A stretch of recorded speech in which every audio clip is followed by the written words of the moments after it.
Guys, welcome back to the Whatever Football Podcast, episode 14 here with Ralphie. How you doing, bro? Mate, top of the world. How are you doing? Top of the league, still convincingly. Right? Yeah, it is a positive because I guess when City play before you now, they're Putting if pressure they up. win, they overtake you. However, obviously, convincing win that we're going to get into. But yeah, I'm glad you can still say it. To be honest with you, I'm glad you can still say it. Yeah, look, I had confidence going into the game. It was Nottingham, but you never know. Like, they did pull out that win against bloody Liverpool as well. So you don't know. A lot of criticism came on Arsenal the last week. Struggling to score goals, this and that, and whatever. Yeah. And Well, you pretty were much two shuttled losses the on the critics up. bounce, weren't you? Lost to PSV and lost to, who else did you lose to last We week? never Was lost. it last? Oh, sorry, Drew. Did you draw? Yeah, drew to Southampton. Yeah. That's right. Yes. Yep. Sorry. But we drew to Southampton because in that first half we didn't finish the game, so we sort of let them back in, and that was our downfall. Look, I think you go through patches where sometimes you're not scoring as many goals, and I've always said that we still weren't playing bad. You know what I mean? I think the PSV game was bad, but I think our players, they were just, because we don't have a squad rotation, they're just saving themselves for the league. I was going to say, man. Also, you look at the squad that you put out. Right? I actually, I think you guys played at 2:45. We played at 5:00. So I sort of woke up at about 4:30. I think I woke up at 4:30 for our game, and I thought, and I actually had a look at the live score, and I went, oh, yeah, Arsenal 2-0 down. And then I had a look at your lineup, right? So you've got, as I look at it now, you've got Holding, not a starting centre back within reason. So Ramsdale had to play because Turner got injured as well. So there you go. You got Nketiah doesn't start up front. You got Vieira that doesn't start on the right. You got probably Lokonga that doesn't really start either. You've probably got 4 or 5.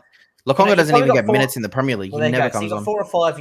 You got 4 or 5 players that when you're playing City or a top team in the Premier League, they're on the bench, right? 100%. Even Tomiyasu, I would say probably on the bench as well. Well, my guess, although I don't follow a lot, I'd say probably Ben White would start over Tomiyasu. Yeah, he's been playing Tomiyasu and left back. He even started Tomiyasu left back against Nottingham, which I was really surprised at, being more defensive minded, not attacking minded. But it worked. I think they're probably just trying to do a recovery plan for Tierney, to be honest, and not rushing back in because Zinchenko's injured and Tierney's our only other alternative for left back. So I think they're just trying to steady his recovery because the last 3 years or 2 years, he's just been so injury prone, but one of our best players. Yeah. So I think that's what he's trying to do, which is, I guess, smart, but it is. Yeah. It is. It's as we know, it's a long season. I think you guys have a couple of catch up. I was listening to a podcast this morning about if whether or not we can. I think you guys have probably secured it. Whether or not we can. We got a big game against I think it's Sociedad on Friday morning our time to secure. Aren't you top of the table? No, second. So we got to beat them by 2. We got to beat them by 2 to finish top. If we finish second, we've got an extra 2 games against one of the Champions League teams that dropped down, right? Yeah, so same with us, yeah. Oh yeah, well there you go. And this is what we're talking about. We don't have to do that. You're finishing top. Yeah, we're top, but I think we just have to draw this next game to finish top officially. Okay, well there you go. That's why it didn't matter if we lost to PSV. Like, I wasn't worried. And you think about it, with the congested season, the Premier League, with the World Cup already on, so we're missing a month. I think you guys are the same boat. We've already got 2 catch-up games to play because of the Queen's passing. I think you guys have 1 plus City. I think we might have 2 as well. We got City, and then Everton got delayed. And another one, 1 plus City. Yeah. And then you think about and I know if we had an extra 2 games to qualify, through the Europa against the Champions League team, mate, the season's congested as it is. So, it's all about squad rotation. Again, go back to the Arsenal game just quickly against PSV. It's not an important game and you can lose it, mate, I would rather play the under-18s, and lose the game and rest the top team because with what's coming up, the last thing you need is to chance injuries, right? Especially when you're 100%. Top of the table. Yeah. When you're in our position anyway. How many times are we going to hear that tonight? Fuck. I said it once, literally. Hey, no. Top of the table, that's twice. I'm not. And I reckon I've seen. I did actually see I thought, no, there's no point. I did actually see something that you commented on. I don't know where you're getting it all from, mate, but Sancho played 10 games, 2 goals, 1 assist. Some fucking bloke from Arsenal played one game. Yeah, 2 goals, 1 assist. Oh, it's a bit hard to be top of the or whatever. I thought, fucking hell, mate, you love it, hey. I honestly do it just for like 2 other United mates who like message me all the time talking shit, and it's like, yeah, me or no, obviously not me because I'm not you. I don't talk shit to you. It's just these other guys. Yeah, like they're the ones that like message me and shit. Like when we drew 1-1, and then you guys drew 1-1. Yeah, today I did the same thing, and he messaged me back, and he goes like, "Oh, what are you talking about? We won as well." I said, "Well, the fucking irony of that, isn't it?" So what do you think last week was? Fucking idiot. Anyway, let's talk about Liverpool and Chelsea. Obviously, two massive losses through the week, and I think 2 shock losses. None of us. Let me just check here. I think did we do? I don't think we even tipped. I was going to say, did we tip either game? I don't think we picked Liverpool, and we didn't even pick Chelsea. Wow, that's a bit weird. There you go. Whew, thank goodness. Because anyway, look, we both would have got that wrong. I was going to say you probably would have fucking tipped Brighton. They're not about the score, but thank goodness because I would have fucking tipped both Chelsea and Liverpool. So I got lucky. Look, I think obviously, Chelsea got smoked. Liverpool got put in a spliff, and I love it. Me too. Great. It was great waking up and seeing the one. Honestly, Liverpool losing 2-1. It didn't shock me too much. Seeing Chelsea lose 4-1, I think that was more of a shock. That surprised me. I think the margin, but like 2 own goals as well, a little bit hard done by. But they're so clinical. Trossard, man, he's balling out. I'm sure that a big team's going to try to pick him up, if not Chelsea 100%. Next year, someone like that. And you know what? It just goes to show, right, with the Chelsea and the Brighton game, is for the sheer fact that, obviously Potter's gone to Chelsea, and I know, it's one game, whatever it might be, right? But Potter's gone to Chelsea. Whoever from the I didn't watch the game live. I watched a 9-minute clip. Same, yeah. However, Brighton looked like they thoroughly deserved that win.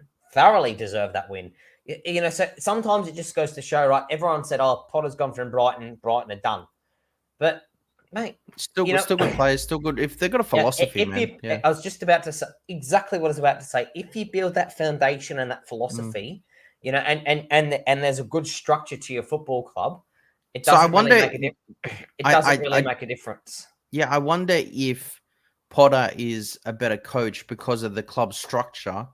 And obviously now we're going to see if that's true or not, obviously being in the Chelsea position, whether he's going to bring that same football and structure back into Chelsea, whether it was like him that sort of did it or whether he was just the person there under the, like the ownership or whatever. I know exactly what you mean.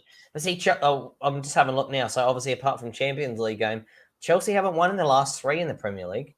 And let's be honest. And they've got fucking us next. Oh, do they?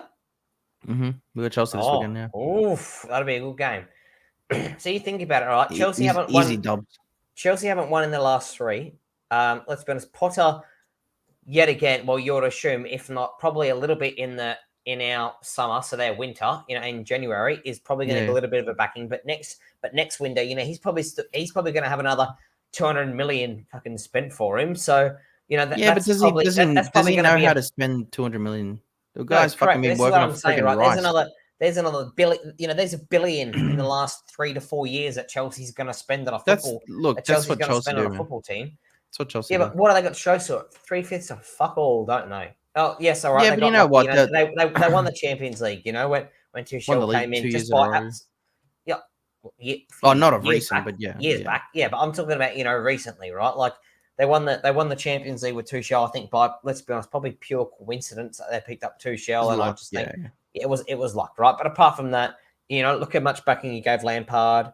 Look how much backing they gave Tuchel. Now look how much backing they're going to give Potter. Mate, they're going to easily have $250,000 each. Well, Lampard did, Tuchel did, and Potter 100% will. So probably in the past 4.5 years, they're going to spend $750 million. Yeah, but what if they go and do something stupid like go and buy Ronaldo or something? Well, fucking have him. Man, at fucking 30, he'll be 38 in three months' time. Fucking have him. Yeah, so I wonder. Have him. Because I know that owner is obsessed with him, so I just wonder if that's something that they might do something like that. And, obviously Ronaldo is supposedly unhappy, so Mate, He wants his Champions League goals. You can have him far away. Doesn't worry me. Yeah. I don't blame it. But anyway, yeah, Chelsea obviously with a shock loss, and then obviously Liverpool as well. I'll let you talk about it first because you hate them more than me. Yeah, I was just about to say, I would much rather, it might surprise you, or it might not, but I'd much rather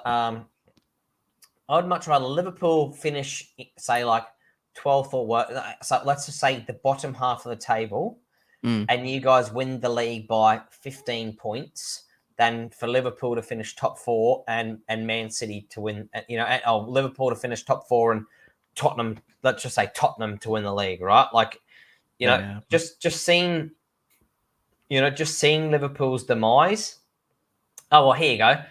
Here's a better example. I'd much rather Man City win the league and Liverpool to finish bottom half than Liverpool to finish top 4 and Man City to not win the league, if that makes sense. Yeah. Because I just absolutely love the demise of Liverpool. For the last few years, I've, put up with ridiculous amounts of shit. We obviously haven't been at our best. Liverpool fans, we're here we go. We're off, we're running. We're the best club. Well, even last year. They're still saying it this year, bro. They're still saying it this year. Even all of the professional pundits, they're all said that Liverpool were the best team in the world. Even after they didn't win the Premier League, they didn't win the Champions League, they won the FA Cup and the League Cup, and every single one of them said that Liverpool didn't score a goal in those games. Both on pens. Yeah, didn't score a goal. Every single pundit said that they were the best team in the world. And that's what I love, right? That's what I love. They thought, you know what? We don't need to invest. What they brought in Nunes, that's it. They got they got Trent, that is shit house at right back. Guess who their replacement is? James Milner. Fucking 37, 38. Yeah, done. He's done. He's done. They got Thiago they brought in. Decent signing, don't get me wrong. Old. He's getting old. He's done. They got Henderson. Old. He's done. They're relying on that, what's his name? Young fella. Blonde curly hair. Harvey Elliott or something like that? Yeah, Harvey Elliott, right? They're relying on people like Harvey Elliott. Liverpool are done. It's funny because I think I mentioned to you the other week, before they lost to Forest and before obviously they lost to Leeds. So it would have been 2 weeks ago, roughly, give or take now, that Tommy messaged me saying, "Oh yeah, if we only draw, if we draw, I think it was 4 more games. If we draw 4 more games, we can still end up at the same points as last year." So since then, they've lost 6. So if they lose 4 more points, they can still end up on the same points. Since then, they've lost 6. So now every single points that they're dropping, they already can't match your achievements from last year. They're fucking 12 games in, mate. 12 games in. Well, we're double their points. Don't get me wrong. I know. I was just about to say that they're closer to relegation than they are to top of the league. And I know last year, they had a good points tally, and the year before they did. Fantastic, right? However, to be 12 games in, and in a space of what? The league finishes in May, restarts in August, so June, July, in say 3 months, to already after 12 games, a possible 36 points, right? Be already on the demise where you can no longer match what you did last year after 12 games. I think is just something unheard of, right? Like unheard of. Well, for a club of their such prestigiousness as they claim. If they're 25 games in or something, it's like, all right, the best we can do now is, equal 90 points. Right, okay. But mate, they're only 12 games. I think I messaged you, 16 out of 34. 20 points. 20 points they've dropped. Yeah, there you go. So they've dropped more points than they've got. Yeah. I love it. But the problem, and what's frustrating is that the focus on, and this is what pisses me off about pundits and shit as well. They're more happy to talk about, the demise of Arsenal, being out of form, not scoring goals, Jesus being shit, trying to compare him with fucking Darwin Floppy over there. It just, I don't understand it. Like, these motherfuckers are losing every game, playing shit football, conceding shit goals. No one wants to big up people like a Saliba or a Ben White right now, some of the 2 best centre backs, right backs in the league right now, And yet they want to keep still talking about how good Trent is, how good fucking Van Dijk is, how good Matip is. Like, they're fucking shit, man. Van Dijk cost 2 goals again on the weekend. Yeah. Well, he's fucking dog shit. Exactly what I was just about to say to you, right? You look at Liverpool's form, and, are we in the UK, so do I sort of get to listen to, non-stop punditry? No, right? But I'd go insane if I had to listen to it non-stop, honestly. They talk so much shit. Me too, right? But what I see from an outsider looking in on Facebook, and obviously, we browse YouTube a lot, both of us, Facebook, whatever else, right? And what I don't get is that Liverpool are in tatters, okay? Tatters. Yet I agree with you, Dill. They don't. Do they have the media attention? No. There's no narrative. Something happens with, with Ronaldo walking away in the Chelsea game, because he doesn't want to play 5 minutes. Oh, fucking hell. It is berserk, right? For a week. Even 2 games later before we played, we played West Ham, we played, I think that was a Spurs game. Sorry, we played Chelsea, we played West Ham, and we played who do we play through the week? Sheriff, right? So Sheriff. So we had 2 games. Mate, even at the Sheriff game, they're all talking about all the UK pundits and wanted to talk about Ronaldo. What's happening? They're happy to put articles out there for a team that we've only lost 1 game in the last 9, and that was against City. Right, we have lost 2 games. Well, City, I was looking at this morning, actually. So we lost to City 6-3. Yeah. Right, and we did lose to Real Sociedad 1-0 in the Europa League, right? Apart from that, those are the only 2 games. If you take out the Europa League, we've only lost 1 game since the middle of August in the Premier League, and that was because we lost to Brighton and Brentford in the first 2. So if you take out Sociedad game where we lost 1-0, or the only team we have lost to is City. In the last 9. So if you want to count all competitions, we've lost 2 games since August. You do have a shocking goal difference as well, eh? You only got 1. I know, because we got smacked 6-3, we got smacked 4-0. Oh, well, yeah, but you're not scoring goals. You're not scoring goals though, yeah. No, correct. Yeah, that's the problem, right? You look at it, goals for 17 goals against 16. So, we're not scoring enough, right? But we're grinding out results. Our defense is. We're going to get into our game in a minute, but our defense is making the difference. But going back to Liverpool just quickly to finish it, that's what I don't get, right? Liverpool are in fucking shambles. Yeah, I don't see anything. Very, very little. It's minimal. You see nothing, honestly. If it was something about like our club, I wait for the first game Arsenal lose, bro. It is going to be fucking everywhere. They're going to be fucking grilled and scrutinized. Right? Like they're fucking finished. They're crumbling, and it's like, motherfucker, like They would rather talk about how Arsenal are going to absolutely bottle something that they're not even. Let's be realistic. You're not even expected to be there.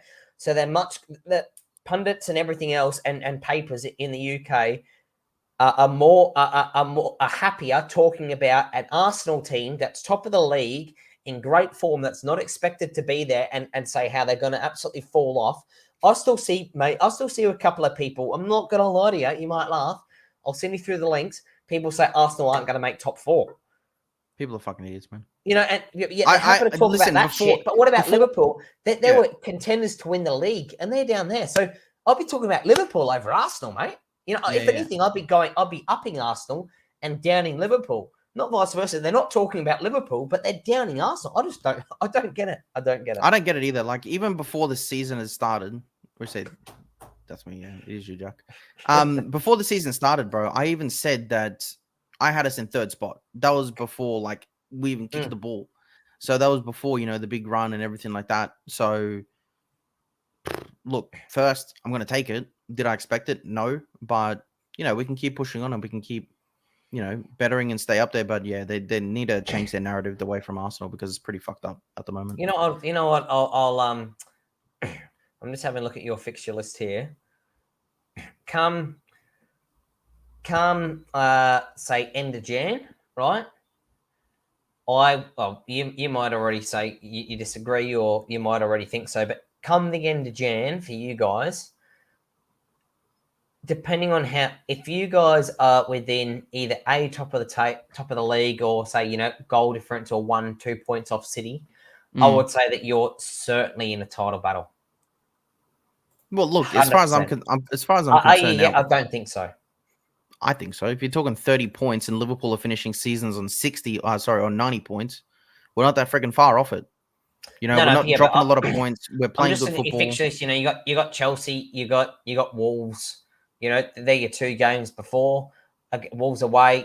When you come back, you got West Ham, you got Brighton away, you got Newcastle, you got Tottenham. So you think about it, right? When you come back, so you got Chelsea, tough game. Like, let's be honest, London derby. You might be confident, tough game though. You got Wolves away from home, still a tough game. Then we split up for World Cup. After that, you got West Ham, tough game, although you're at home. Brighton away, tough game. We just spoke about Brighton. Newcastle only lost 1 game all year. Might change. Then the London derby against Tottenham, and then you got us, right? So come the end of January, I would say between your next 8 fixtures, you've probably got 6 to 7 tough games. If you can battle through that and be top of the league, I would say, holy shit, okay, out of those 8 games, Arsenal on. Out of those 8 games, we're going to win at least 6. Oof, big call. We're going to win at least 6 of those games. Big call. We're going to beat Tottenham away from home. We slapped them at home. We struggle away from home, but we're going to fuck them up this year. We're going to beat you guys at home. We always beat you guys at home. We just never win at Old Trafford. Yeah. You can be as confident as you want. You were confident last year and got slapped up. Who else do we got? Newcastle will be a tough game. Maybe a draw, maybe an L. But, we should win it. It's fucking Newcastle, not that good. Yeah. Brighton, we should beat. Who else isn't there? You said West Ham should beat. Wolves away. Wolves away should win. They're fucking second from the bottom. They're there for a reason. They're dog shit. 10 points.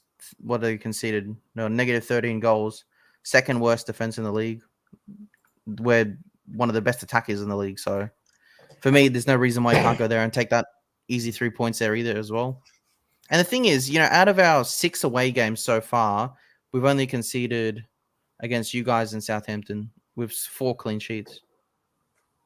So yeah, his defense is solid. How long Saka out for? Is he meant to be okay? I think it's just a knock. Yeah, he just wanted to take him off. Yeah, he just couldn't.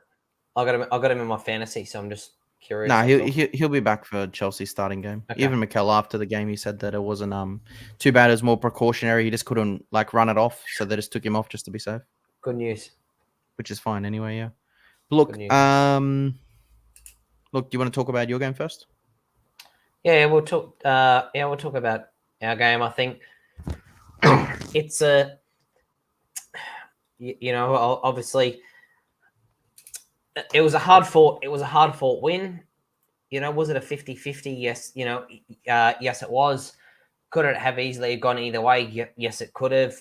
Could it? I think that's honestly, it's like a lot of your games lately, to be honest. Yeah, could it have been a 1-1 draw? 100% it could have. However, what I'm finding, right, and what I'm really, really confident, even I know we had Harry Maguire, starting centre back with Varane injuries and also Lindelof out, so it makes me a little bit more nervous. But what I'm finding is our defense is so much more improved, right? That Casemiro, just that Casemiro in front, Miss Argentina in the back. I've spoken about him so many times on this podcast. Fucking incredible, mate. He's well, I won't say that because you'll probably laugh and go, oh. So I was good. Mate, hey, mate, you're talking to me. I've got the best centre back in the world in my team, so you can big up your guy if you want. He will go. Well, I'll be as confident to say that Martinez. I know only early, but Martinez will be top 5 signings of the summer across all teams. Top 5 signings. I was going to say probably number 1 or 2. Let's just go top 5 for now across all teams. He's incredible. For you think about it, right? For as all fans know, for a player to come in, to have a chant, to have a song, for them, etc. After players that have been there for years don't even have one. He's played 12 yeah, games? But don't you get worried that you see a lot of people come in and do the same thing and then drop off? Martial did the same. At all. Martial's a striker, mate. We're talking about Martinez as a defender. It doesn't matter, striker or defender. Same thing. It's the signing coming in. No, not worried at all. Not worried at all. I think we've got a fantastic manager. We've got a manager that, for the first time in a long time, right? I am starting to. Am I cautious? Of course I am. Because games like a City, I think are still going to happen every now and then. Of course they are, right? We're building, as what you guys, you think about, as what you guys have done, right? We're building. However, yeah, but I think we're building different ways. You guys have the financial backing, unlike us. What do you mean?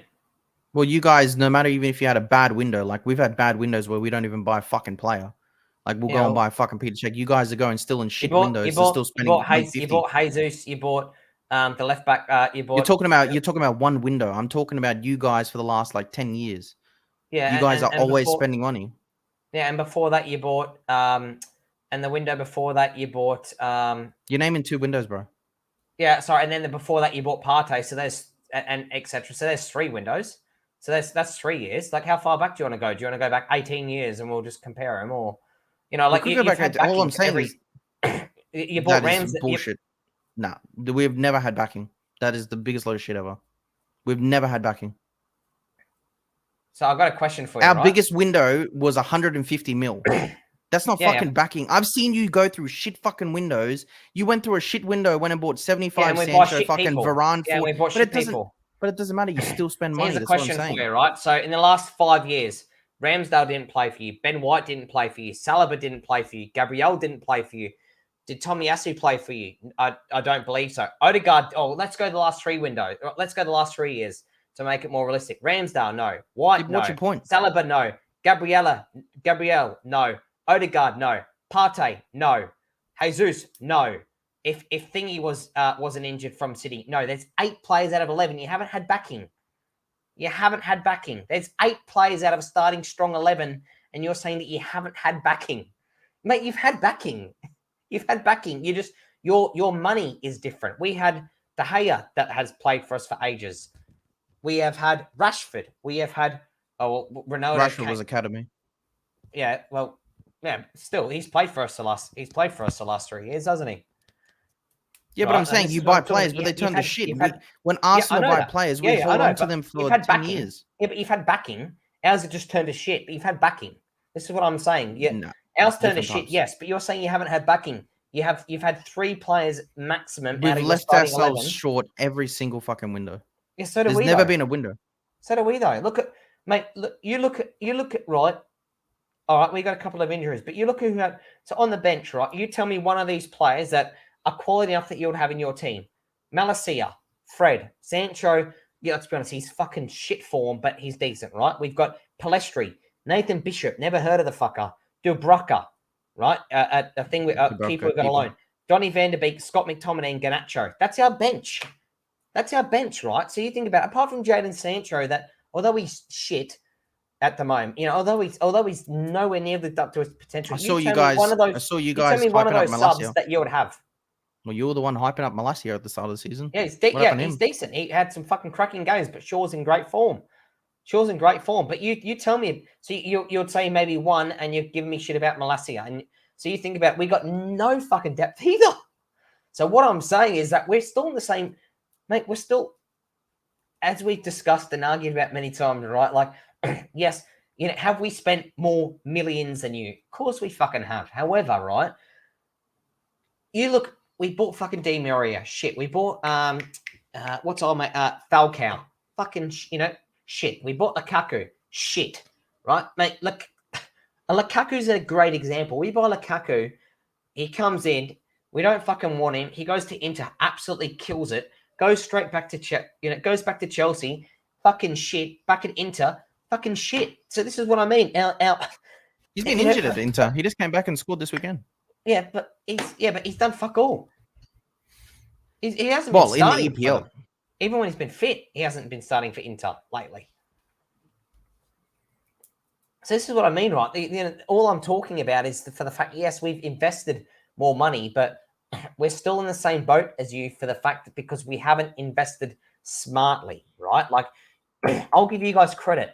Yeah, I'll obviously hit you up about, you've got 8 players out of the 11 that you haven't had in the last 3 years. However, you guys, at the end of the day, are investing smartly. You guys actually Arsenal Football Club are actually bringing in players that suit the philosophy and the football that you guys want to play. There you go. Sanchez, exactly right, Ashton. Yeah. Exactly right. A great example. Sanchez Mkhitaryan. I wish Sanchez stayed, man. I wish he stayed. Yeah, but are you not glad that you got rid of him? Look what. Oh, well, I don't know. No way, bro. Nah. He was sensational, man. He was my favorite player. So what happened? What happened when he came to us? Then he went under the curse of Man United. Yeah, but I think people don't fit systems. They don't fit culture and stuff like that. And that's the first thing he said. I think he said on his first training session, the vibe and the culture there was toxic, and that's what he didn't want. And and obviously he saw that straight away. And going back to, we've probably had a little bit of a debate there for 5 minutes, sort of a little bit of back and forth. And going back to my original point, right, is that exactly what you just said, vibe and culture. I just think that I'm starting to now notice that Ten Hag, and there's a protest about it, of course there is, but he's starting to build that vibe and culture within Manchester United Football Club that we have we have forever been longing for. Like Harry Maguire, I know we played on the weekend, but within reason, I don't give a fuck. He came out and said, "You're the club captain. You're a fucking bench mate. You're not playing." I know he got injured for a few weeks, but you're not playing. Ronaldo, I don't give a fuck if you're the best. Yeah, but I think Ten Hag learned from his lesson. Mate, you're not playing, right? So he is building a football club, and I hope he can continue it because we've seen this happen before with United, right? They have the backing, and you think, fuck, it looks promising. Solskjaer. Well, I remember what I was going to say. Yeah, I was going to say. And then the I start said, of Ollie, it just turns to fucking shambles, right? Of course it does. So, but I'm just hoping it can be a little bit different. I'm hoping, that. But the thing is, you guys have to, and it's your club structure as well. Like, we obviously changed our structure and we put Edu in, and obviously we didn't see, like, we sacked a lot of people. Like, there was a lot of sackings at Arsenal. Raul Sanehi, and there was all these people in the background that all got sacked. Yeah. So I don't think you guys have done that yet. I think you guys actually just appointed someone from Liverpool, didn't you? No idea. I think you appointed I don't think it was a sporting director or something. You appointed something from Liverpool. Yeah, backroom. It would have been backroom because we haven't got a sporting director or anything like that. Nothing. Yeah, but I think obviously on that front, I think that's obviously where things have to go. And it looks like the way our club's done it is the way that, it's sort of Edu and Arteta that work together to buy the right players. And if they don't fit the system, they don't buy it. Where I still think you guys are in the mindset where you're still buying players sometimes when you don't need it. Oh, 100%. Because didn't you get someone this year that was just sort of a panic? Casemiro. Yeah, I guess Casemiro. I guess it's a smart panic. You know what I mean? So it's a smart panic, but right. But I look at 2 signings. So we paid 90 million for. But then again, got him at the start of window for 60. Then we were Anthony's going to be a decent. I personally think is he going to be a world beater? No, but I think he's going to be a decent player, right? So there's started better than yeah, exactly right. But we overpaid him by 30, and Martinez. I told you he's going to be top 5 signing. Mate, we overpaid him by 15. So we overpaid by £50 million this year. It's a lot of fucking coin, mate. Because we're panic buying. Yeah, it's a lot of money. The board signed players to sell shirts. Moyes, Van Gaal, Mourinho, Oli, Eric Ten Hag, no manager back. Yeah, it's true. Yeah, none of them are the same style. Literally and zero. Exactly, Well, that's that's why Ronaldo was signed. It was literally for shirts. That was literally the only reason. And actually, it's funny. You sort of hit the nail on the head, right? I look at let's just go to the. And you're talking about multiple managers, right? Like De Gea was a Sir Alex Ferguson, although a junior to Sir Alex Ferguson, right? Dallo was I think maybe a Moyes or a Van Gaal. Harry Maguire was a Solskjaer. Martinez was a Van Gaal. No, sorry, not a Van Gaal. A fucking Eric Ten Hag, right? Luke Shaw was someone, someone earlier. Ten Hag for Casemiro. Ericsson, Casemiro. Eric Ten Hag for Ericsson. So I'm looking at right. Bruno Fernandes. Is it actually the manager? What I'm trying to get at, is it actually the manager that's deciding who you're buying in your club, or is it the board that's deciding? This is what I mean, right? This is what I mean. Because you're saying it's Eric Ten Hag or Moyes or like even Maguire back then. So we got we got at least 4 different managers in our starting 11 on the weekend, right? So this is where I'm sort of. I get what you mean, because Arteta's literally only got right. So we are having. Saka. So we are having, everyone says, oh yeah, but you get the backing. You've had the backing. Okay, yeah, great. We've had the backing, but I've just mentioned 4 different managers in our starting 11. So great, our football club's had the backing, but the manager hasn't. Yeah, the manager hasn't. It takes like 3 years. You know what I mean? Yeah, the managers happen to, the football, the club, the club buys players, and happy to overspend on players all the time. Not a problem, but the football club are buying players and then the players that are coming in for that particular manager, as I've just mentioned, 4 different managers in the starting 11. Right? The football team's fucking shit to the point where, let's be honest, all of them needed to get the sack. Van Gaal, Mourinho, Ole and Moyes, they all needed to get the sack. You know what I mean? And this is where I'm coming from. You know what I mean? Like, all right, we spent $1 billion. Or 1 point, whenever it might be now, but same as City, yeah. There's that stat where you spent the same as City, yeah. Yeah, and this is what I'm starting to sort of see with Van Gaal, right? Van Gaal, Eric Ten Hag, right? Is slowly. Yeah, but what I'm trying to say, Eriksen quality, Casemiro quality, right? And this is what I'm starting to sort of see. I know it's early, but again, why I think things could be changing because yeah, but what I'm trying to say is it Ten Hag Maguire shit, Wan-Bissaka shit. This is what I'm talking. This is what I mean. Yeah, but is it a Ten Hag? What I'm trying to get at is it Ten Hag signings? I know you're gassing them up like right now. Like when we got a lot of our players straight away. Like I got White in, I thought he was dog shit. Getting Tomiyasu in, didn't think that much of him. You know what I mean? So it took time for players to get better. Yeah, Casemiro, I think potentially Martinez. He played at Ajax. It's got to be. Anthony played Ajax. It's got to be right. Malaciano, he's on the bench. He played for Feyenoord. In the fucking Dutch league. It's got to be. Right? It does take time. Of course it does. Yeah. The board has to allow time as well. But, I think like with Ten Hag, they'll allow time because they allowed Oli way too much time. Way too much time. Way too much. And I think, a lot of clubs, like I think they'll probably start and following the philosophy when they're trying to rebuild, probably maybe similar to what like Arsenal did. It's a slower approach. I agree. And it takes time. I agree. But, we've sort of been a club where we develop youth. So that's sort of helped us in a lot of aspects as well. We didn't have to pay for big money for like Saka, Neil Smith Rowe. We made good money off Joe Willock. Reece Nelson's an academy graduate. We bought in Martinelli for like £4 million or whatever. You know what I mean? So we do a lot of those like youth development buys. But you think about it still, you think about it still, how far you've come in 12 months. I reckon up until April of this year, which is only 6 months ago. I'd say up until April this year, which is only 6 months ago. You thought Arsenal were fucking. You thought Arsenal Football Club were fucking shit, and you thought that, and you thought that 5 or 6 of the starting 11 were shit house, and you wanted the manager to be gone. So it's easy to turn it around pretty quickly. Yeah, but what turned it around for me, and I think it helped a lot of Arsenal fans turn around as well, was the documentary. Seeing a little bit of the inside, and I guess like for me, it was more just them relating to how I felt at the time as well.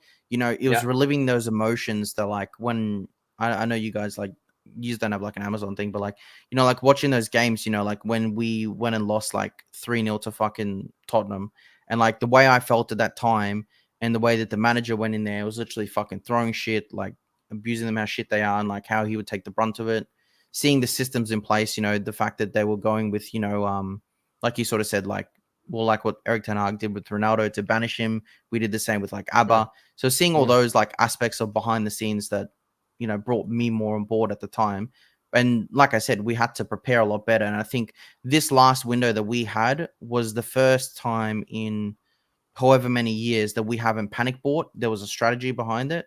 And, you sort of see that through the documentary as well, where they said like they were planning buys, like even for like not this window, but the next window. And if they can't get it, they're not panicking and buying someone. They're sticking to their plan and waiting for the next window to go and get them. So, like we got Jesus within like a week of the transfer window. We went and bought Zinchenko early. We went and bought Vieira out of the blue for 40 mil, 35 mil. You know what I mean? So it was all forward planning, and we haven't done that in. I can't even remember the last time Arsenal bought players, before a season started and had actual pre-season and a structure before a season, which is I think is what's helped us this year, because we actually had a pre-season with our team. We just brought in like one or two after, and yeah. But anyway, yeah. To be fair, Unai started very clear on much youth. Wanted Ozil out, but the board backed the players. That's true. Yeah, that's true. Yeah, the board definitely backed Ozil in that situation. Yeah, that was when Vinay and stuff were there.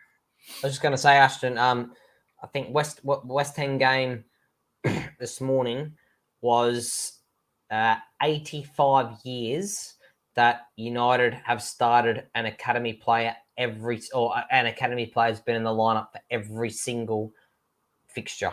85 years on the trot. Man United. Because Ashton said, since Fergie, how many players have United brought through? So, Fergie's been gone for 11 years now. Who they bring through? Eh? Who do you bring through? Well, Alanga's from the academy. Scott McTominay's from the academy. Marcus Rashford's from the academy. Would you keep McTominay? No. But still, he's from the academy. I'm just saying 85 years. 85, that's fucking incredible, right? In terms of I wonder what our record is. Incredible. Every single game. Not missed one, every single game. How's that possible? What do you mean? Do you mean just like one time every year, or every match you've ever played? No. Every single match in the Premier League in the last 8, or it wasn't even called the Premier League. So every single United, I don't know if it's like including Champions League, etc., but every single UK fixture for Manchester United in the league, we have had an academy player either on the bench or start for us in every single game on the for bench, the last 85 years. Okay, yes. So on the bench counts. Okay, got it. Yeah. All right, that makes sense. I was going to say to have it starting fucking would be. I don't even know how that'd be physically possible. With injuries and stuff, it'd be like impossible to be starting. Featuring a homegrown player in every matchday squad reaches an incredible 85 years. So yeah, but look, obviously, you guys obviously had a good win. You know, you just climbing up the table, staying close to everyone, and catching everyone underneath you, which is all you need to be doing, eh? No one's really talking about we've been distracted, bloody debating tonight, haven't we? Yeah, we haven't really talked about we haven't really spoke about too much about the games, which is nice for to be honest. Change, you know? Yeah, look, it doesn't really matter, right? Yeah. So like obviously like you guys have climbed up, still 12 games like what we have, so you still got that game in hand, maybe 2, I think. 23 points. Look, 8 points off the top. That's if you were going to say that at the start of the season, I don't think you would have said no to that. Would have bit your arm off, mate. After 13 games, would have bit your arm off.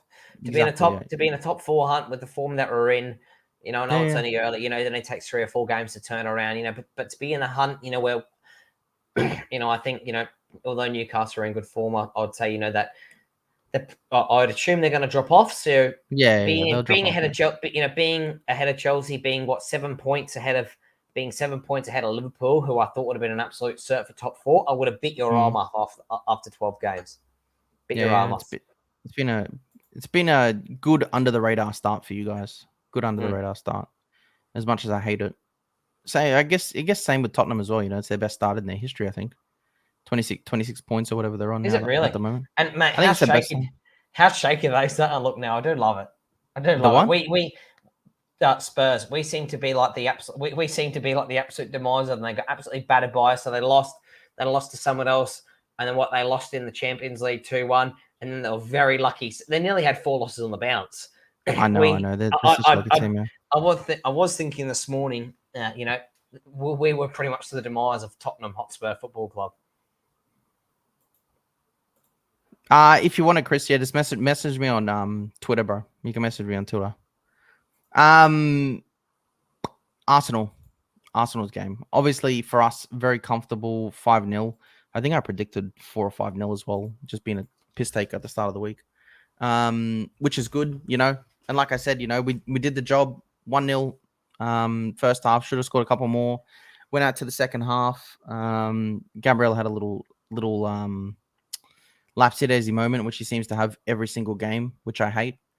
And then we came back and, you know, scored like 3 quick goals in about, I think, 7 minutes. It felt like, honestly, it honestly just felt like score a goal. I'd message, you know, like my cousin who was up watching the game, they'd score another one, message again, you know, like, so it was really good, you know, finished the game off, you know, got to rest a few players, job done. Simple.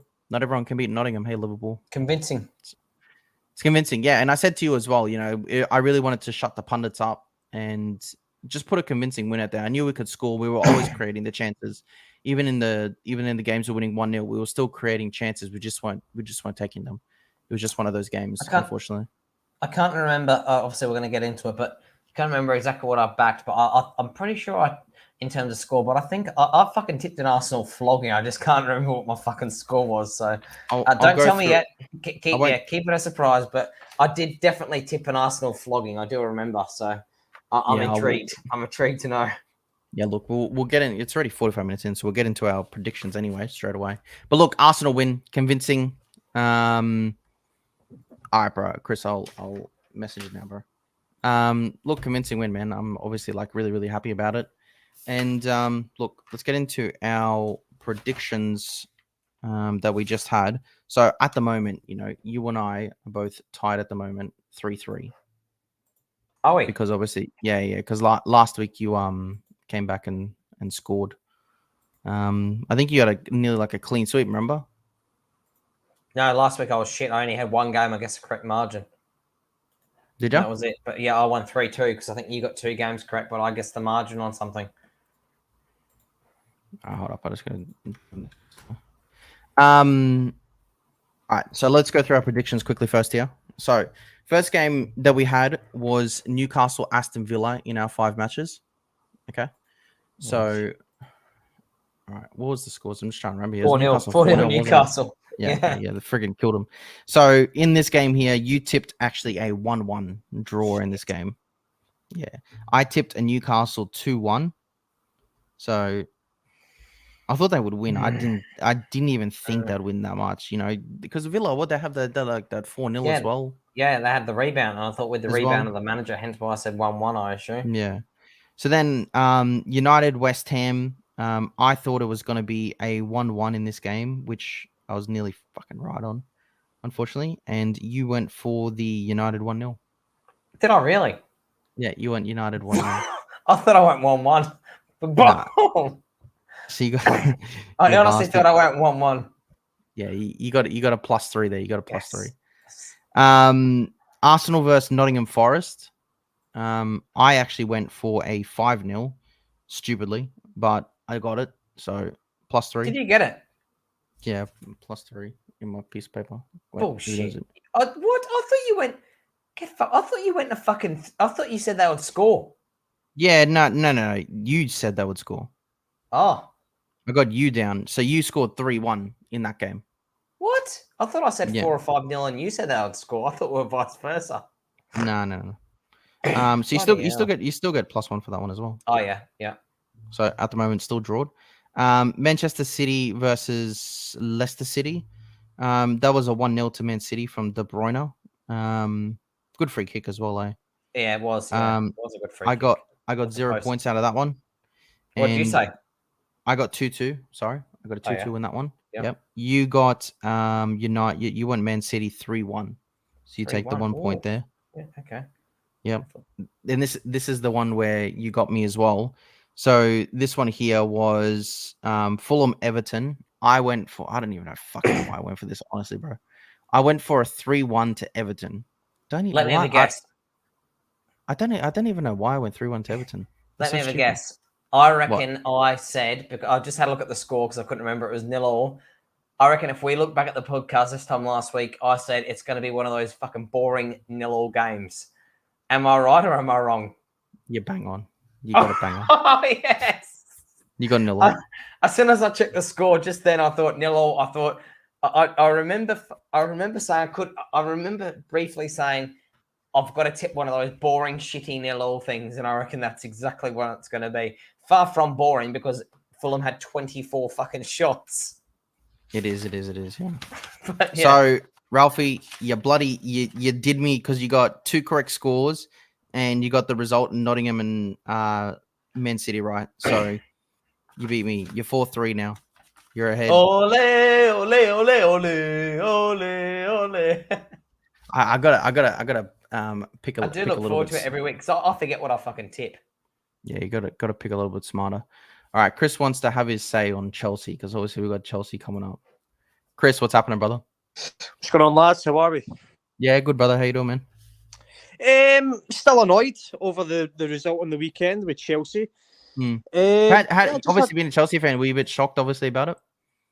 No, well, I'm shocked by the result. I'm not shocked by the performance and getting beat. I mean, if we got beat 2-1, I can kind of say, fair and square, because the way Chelsea's been performing, I mean, Brentford are 0-0, Man United 1-1.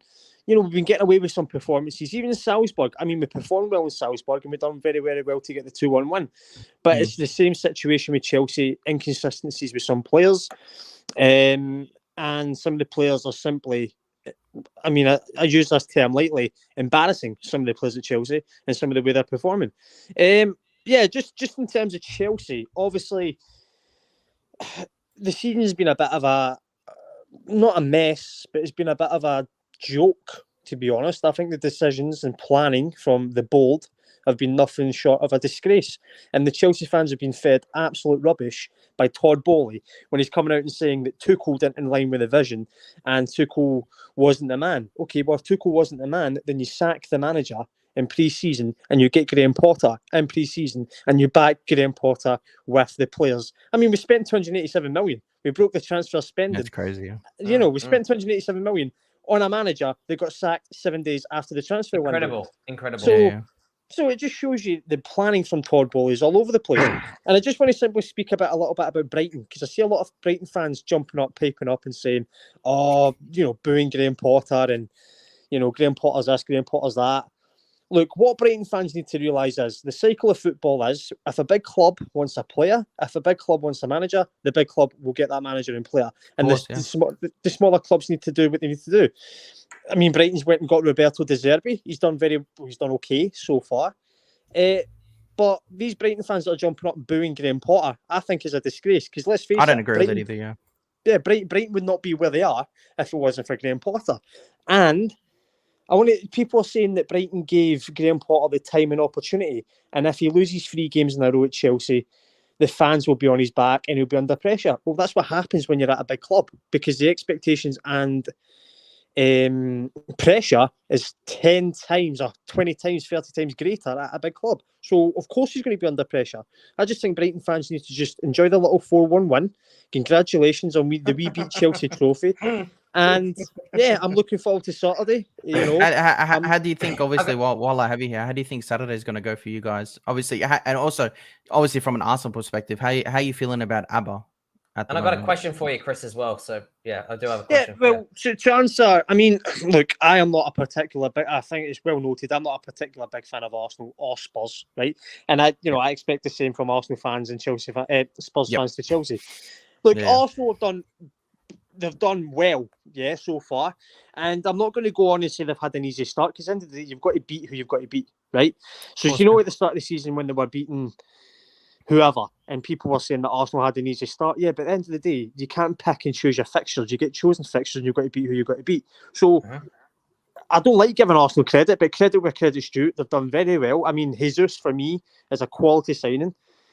People are saying he's not scored in so many games. Yeah, but he's still a quality player and he'll get back on that run. I mean, not every player's like Haaland that can score every game. So yeah, but he brings other aspects to the team. Yeah, 100%. Assists this morning too.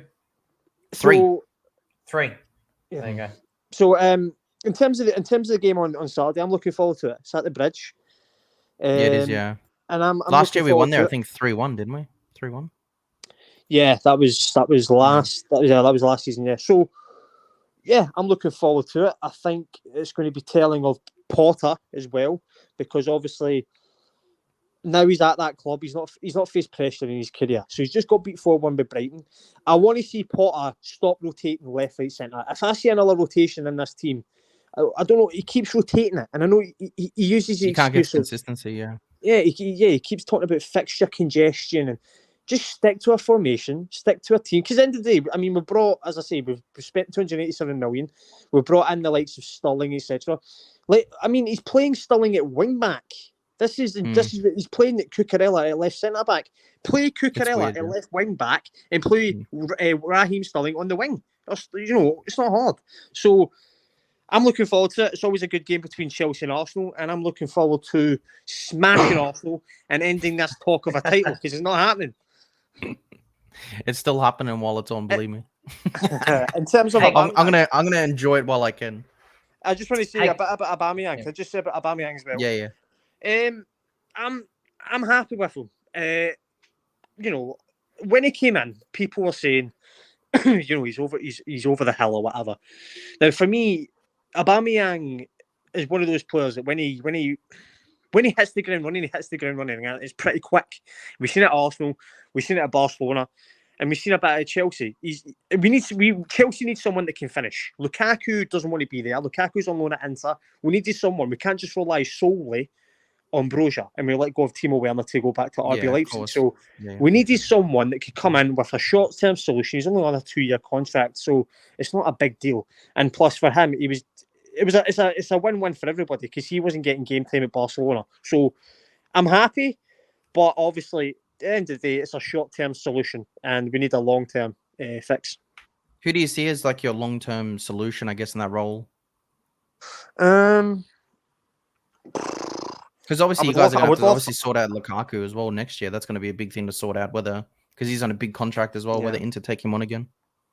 Well, I mean, at the end of the day, let's just see how Potter, if Potter wants Lukaku, let's just see if Lukaku can different system, somehow revive his career.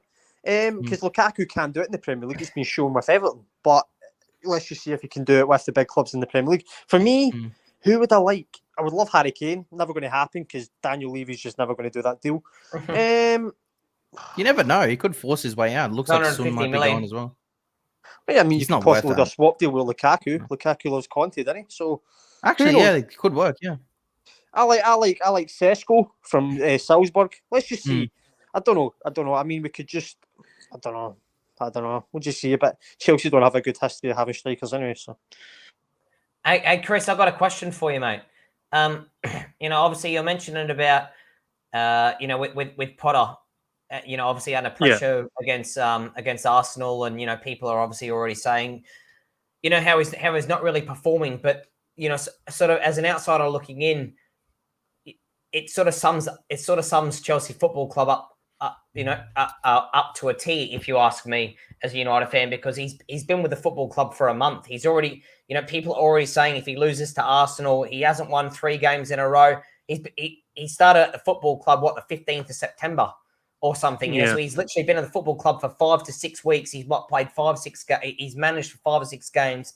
He's had no transfer window, and Chelsea Football Club and supporters and everything else are already making him feel under that pressure. And to me, that sums Chelsea up to an absolute T, that you're happy to, you don't give him a shout. Like, you don't give him a shout. You're just happy to flick one off and bring another one off. And, and if they don't perform for 6 weeks, you'll fuck that one off and you'll flick another one in. You're all about hoping for real short-term success. You'll spend 297 million, like you mentioned. You'll hope for short-term success to get you something, and then fuck that one off, and you'll spend another 300 to fuck that one off. You know what I mean? Like, you sort of don't build a philosophy. Do you guys think you're in a process? Because I got another guy who's a Chelsea mate in as well. He thinks you guys are in like a 2 to 3 year process. Would you say you're in the same thing right now, or?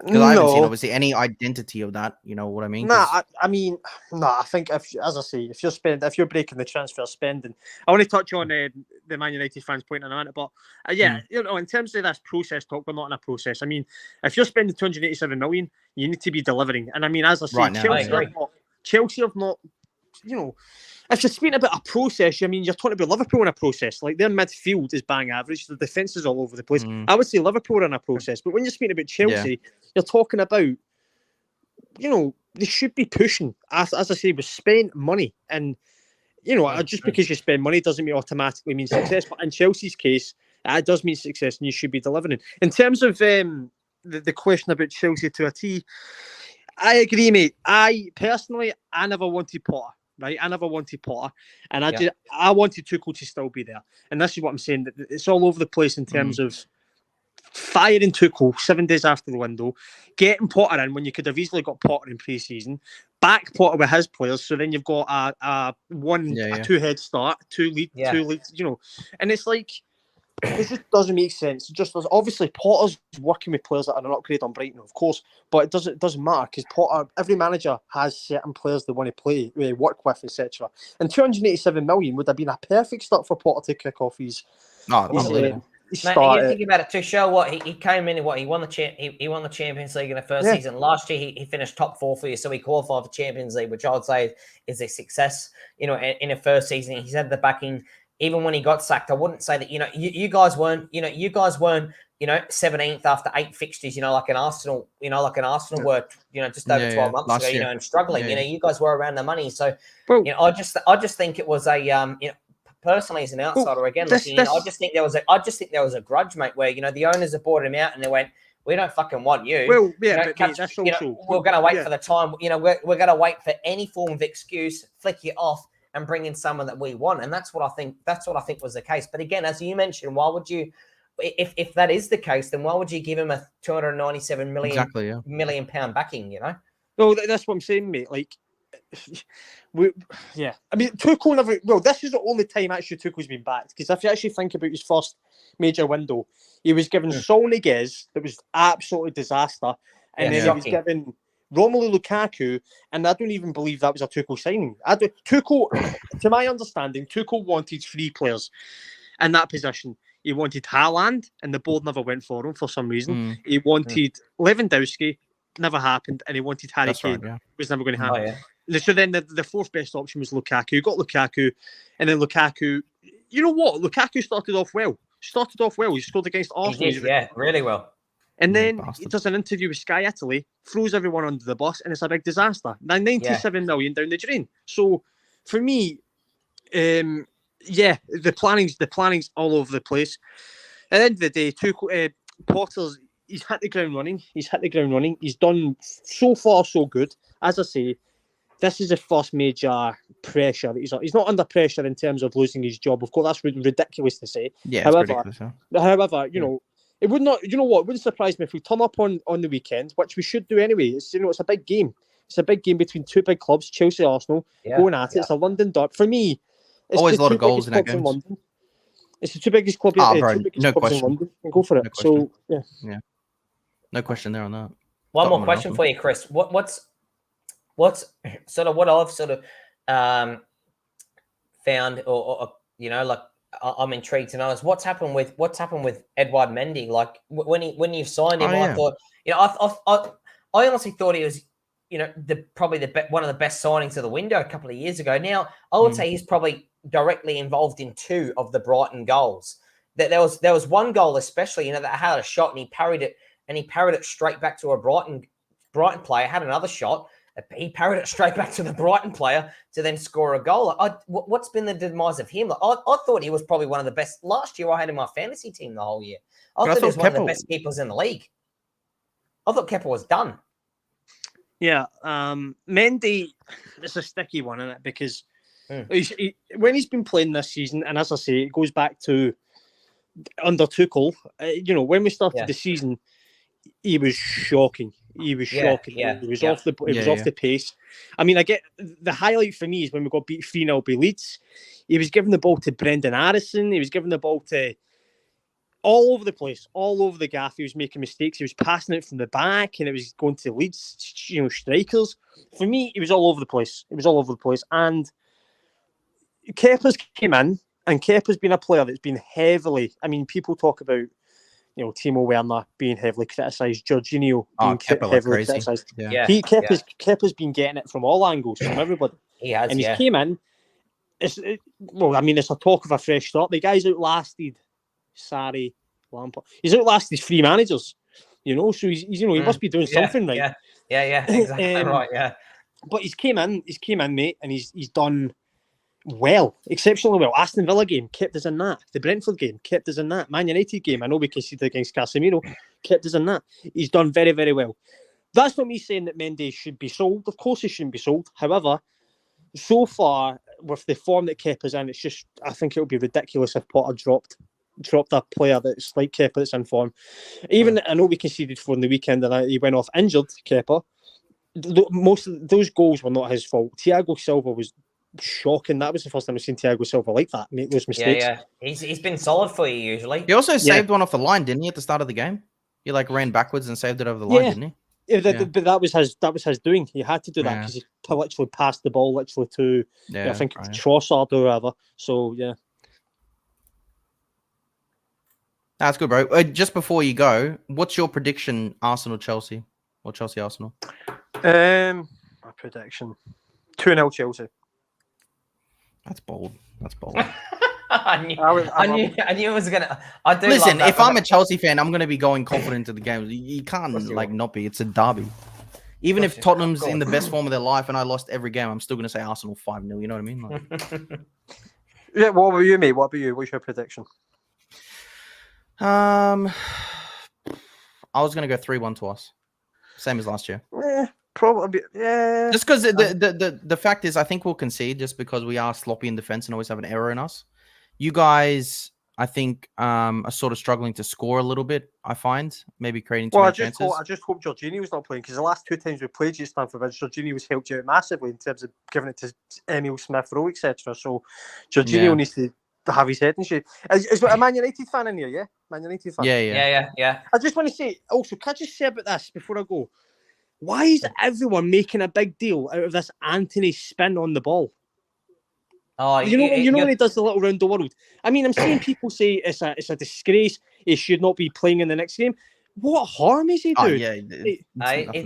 He's doing absolutely fuck all, mate. To be honest with you, I think personally, I actually enjoyed it. I sort of thought, it's good. I like it. Good entertainment, right, from a fan's perspective. His shithouse pass that went straight out for a goal. I think that's what caused it. Didn't help, right? I think that's what didn't help it. Yeah. Yeah, he attempted to play a through ball, and it went straight out for a goal kick. Didn't help, but even then, like it didn't have any harm. He's a flary, attacking flair winger. Personally, I think it's fantastic. Doesn't make him look like a bit of a wanker because he couldn't even place a 10-yard pass straight after? Yes, it does. However, that's on him. Not on anyone else. That's his fault. So I do agree with you, Chris. Yeah. Also, can I just say a bit as well? I think it's looking likely that Cristiano Ronaldo will be at my club in January on a loan. How do you feel about that? Would you want him? I hope so. Mate, he's going to be 38. And he's been, I don't know if you watch many United games this year, but I know, obviously, I think I see a lot of... He's been shit out. He's been shit house for us. Even today, he should have scored. Even this morning, he should have easily scored. He should have easily scored 3. He missed the head of that 99 times out of 100 he would have hit. He missed it. He absolutely skied one off his left boot, which you couldn't even fucking get on it. Which you couldn't even get on target. Oh, mate, you can have him. No, I think on £500,000 a week, you can have him. Look, this also goes down to what Bolly, because this is one of the major factors when Tuchel was sacked. Look, I don't think Potter would want him. I think Potter would just want to... Look, end of the day, it's 2022. It's not 2012. Ronaldo is not the same player. Can he finish? Of course he can finish. But end of the day, is that worth the cost of all the baggage you bring? I mean, let's just say he comes on loan at Chelsea, right? And he doesn't play a game. It doesn't. I mean, if he thinks he can just storm out Stamford Bridge and go to the car park and drive to wherever he's renting in London, it's not going to work. Like he did for us the other week. Yeah. Would I take him? No. But do I think it will happen? Yes. I know Ten Hag is saying, it's sorted between them. It's not sorted. We all know Ronaldo's ego is as big as he's going. Anything. Yeah, he's going. I do agree. Yeah, it seems like your owner wants him really, really bad. Who, sorry? Yeah, you know why, your though, owner, don't you? Your new owner. Shirts on it. Shirt sales, right? Well, just think about it. Would Chelsea fans buy a Ronaldo shirt, though? Of course they would. No, well, yeah. But also, let's not also forget, we've got Christian Pulisic, right? But he's selling so many shirts in North America. You've got Ronaldo worldwide that'll be selling all sorts of shirts worldwide. Bowley, this would be so good. In 6 months, the shirt sales for Ronaldo at Chelsea would cover his wages, Yeah, go through the roof.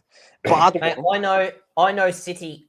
No one ever lie. I know some City fans that love Ronaldo that much that they still buy a Manchester United Ronaldo jersey. So that's sickening. Mate, I'm not joking. So would Chelsea fans buy a Ronaldo jersey? Of course they would. If I know I know City fans that love Ronaldo that much that they will buy a United Ronaldo jersey. So well, yeah, I mean, look, would I buy it? No, but yeah, if he's playing for the club, like let's just say this is his last time he's playing in the Premier League, and then he goes back to Sporting or whatever.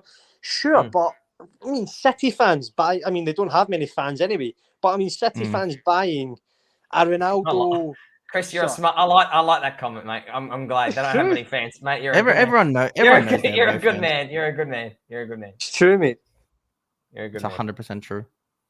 No, I appreciate you being here, Chris. You should jump on next week, mate, after the game, and give us your say next week. Hopefully, well, let's just hope. I just hope I'm in a better mood. And Chris, whereabouts are you from?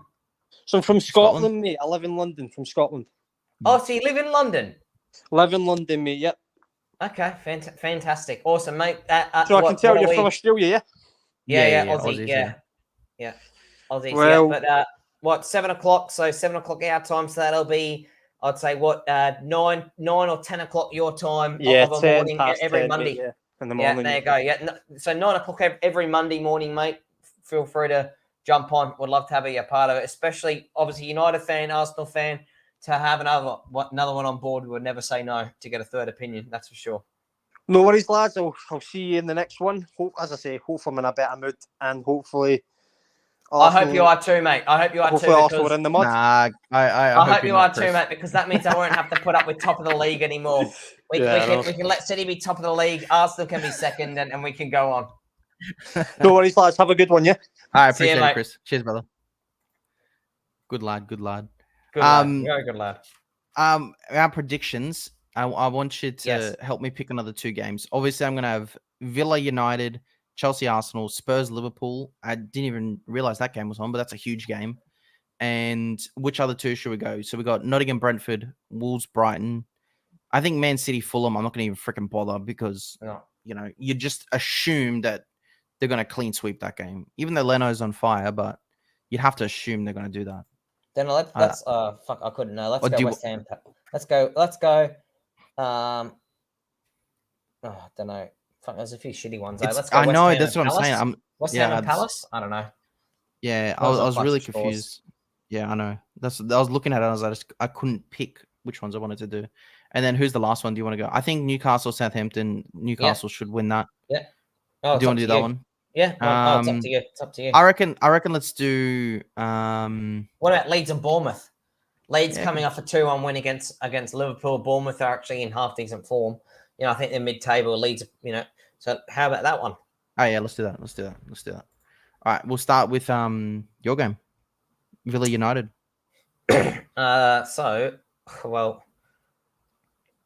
We're in good form. As I mentioned to you, we've only lost against City. Mm-hmm. Villa. It's at Villa Park. Yeah, it is at Villa Park. Yes, I would have said if it was this time last week, I would have been worried.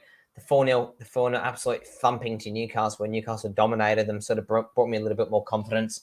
Villa might, actually, sort of show something and try and turn it around after the thumping. However, I'm actually going to tip same again as last week. I'm going to tip a 1-0 win to United.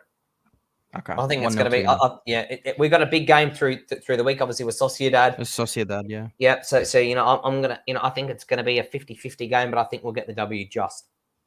See, this is a little bit tough game. I don't know if it's going to be one of those like how Liverpool had like that shock loss or whatever. And you guys always do struggle against teams that aren't as good. You always perform against good teams. Always. But you have been struggling to score as well. It's hard not to back you guys. I put you guys as a draw last week, but I think I'm gonna have to go with you guys. I'm gonna go 2-0 to you guys. Probably Mr. Suey might score. Sue. Ooh. So he's got a new celebration now. Yeah, I'm not getting it. Is he trying to start a new trend again? No, I don't know. I sort of wonder if it's because of his baby. That's sort of his newborn that passed away. Yeah, true. Yeah, maybe. Like sort of looking up at the stars. I love you kind of thing. Yeah, maybe. Yeah, actually, that's clutching at straws, but yeah. Yeah, maybe. Yeah. Chelsea Arsenal. As you know, I just said. Chris went for 2-0 Chelsea. I've gone for a 3-1 Arsenal. I just think that coming into this game, I think that we're definitely we're creating a lot of chances. So I definitely think that we can get some goals. Got a lot more confidence now, obviously, after a 5-0 win, which was great. I think we had once again another like 22, 23 plus shots in a game, which is pretty standard right now at the moment. But a little bit sloppy in defense, Lingard should have scored actually. Ben White saved us. With Gabriel's shaky defense, he always seems to cause issues. But I think 3-1. I think 3-1. We did that last year with a better Chelsea team and a worse Arsenal team. So I think we can do it for sure. I'm confident. Confidence. Yeah, I'm confident. Yeah. What do you reckon? 1-1 draw.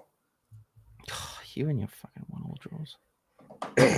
For the sheer fact that I think it's going to be a 50-50, obviously hence the draw, but I think it's going to be a 50-50 game. I was thinking a 2-2, but I'm going to go a 1-1. So why do you think we're not going to win?